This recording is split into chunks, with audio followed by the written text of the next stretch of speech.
అందరికీ నమస్కారం. ఒకప్పుడు పేపర్ కానీ, టీవీ కానీ అంటే ఒక పబ్లిక్ ప్లాట్ఫామ్‌లకి ఒక న్యూస్ అన్నట్టు వచ్చేది కానీ, పబ్లిక్ ప్లాట్ఫామ్‌లో అందరూ డిస్కస్ చేసేది కానీ ఎలా ఉండేదంటే, సెలెక్టివ్‌గా అండ్ అప్రోప్రియేట్ థింగ్స్ మాత్రం వచ్చాయి. సోషల్ మీడియా వచ్చిన తర్వాత ఎవరికి పెడితే వాళ్ళకి అకౌంట్లు, ఛానల్స్, ప్లాట్ఫామ్స్‌లో వాళ్ళకి సంబంధించినటువంటి వ్యూస్ చెప్పడం, పోస్టులు పెడతాం, వీడియోలు చేయడం చేస్తున్నారు. అలా ఎవడ పెడితే వాడు, ఎవత పెడితే అది ఘోరాతిఘోరంగా, నీచంగా, గలీస్తనంగా పోస్టులు, వీడియోలు, కామెంట్లు ఏవో చేసుకుంటూ పోతున్నారు. ఈ పనికిమైనటువంటి సంతకి, ఈ బురద జాతికి అదే టైప్లో ఫ్యాన్స్. వాళ్ళు వైరల్ చేయటాలు, వాళ్ళు ఫేమస్ చేస్తారు, అవార్డులు అంటారు, అది అంటారు, ఇది అంటారు.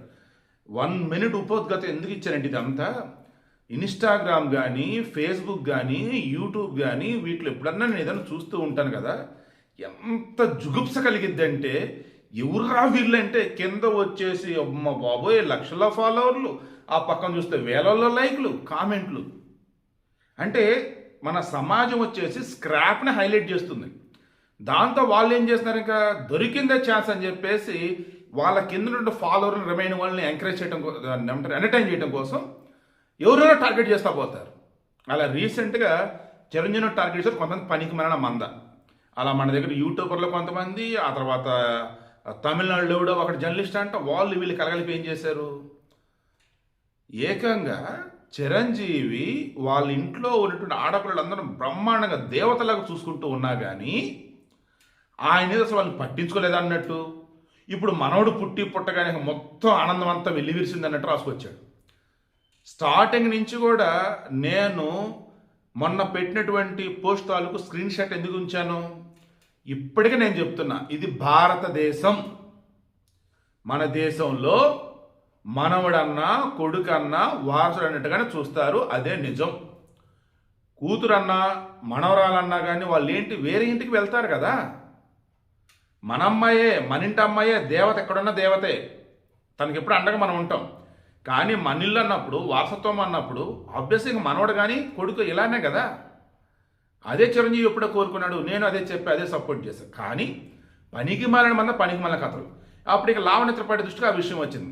లావణ్య త్రిపాఠి బంగారు తల్లి, ఇంకా ఆమె వచ్చేసి ఏమంది, అసలు స్పందించాల్సిన అవసరం లేదు నాకు, కానీ స్పందించక తప్పదు. ఎందుకంటే ఏం తెలుసా మీకు చిరంజీవి గురించి, ఆయన ఇంట్లో ఉన్న ఆడపిల్లని ఎంత అపురూపంగా చూసుకుంటాడు.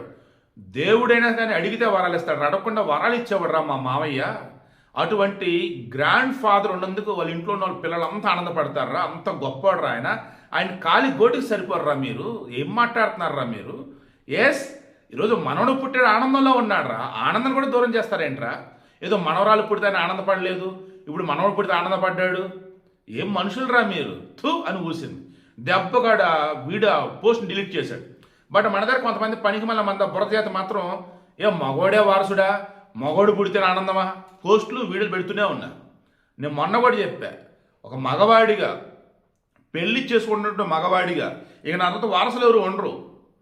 ఏదో ఒకవేళ రేపు నేను పెళ్లి చేసుకున్న పిల్లలు వద్దని చెప్పిస్తున్నా. సో అయినా సరే నేనేమంటాను, ఆడపిల్లలంతా వేరే ఇంటికి వెళ్ళినప్పుడు వాళ్ళేంటో, వాళ్ళ బాధ్యతలు ఏంటో మొత్తం అక్కడే ఇంకంతే. ఇక్కడ అన్నప్పుడు నీ వంశం అన్నప్పుడు ఆటోమేటిక్గా దాన్ని క్యారీ ఫార్వర్డ్ చేసి నువ్వు నీ కొడుకు, ఆ తర్వాత నీ మనవడు అన్నట్టు లైక్ ఇలా.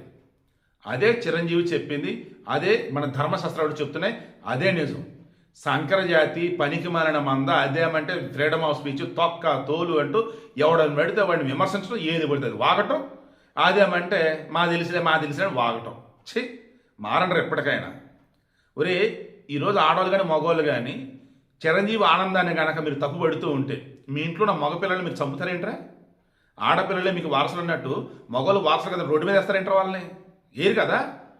ఆడవాళ్ళే మగవాళ్ళు సూటి పెడుతున్నారు, రోడ్డు మీద ఏరు కదా, బాగానే చూసుకుంటారు కదా. చిరంజీవి వచ్చేసి దానికి కొన్ని కోట్లు రెట్ల బాగా చూసుకునే వాళ్ళ పిల్లల్ని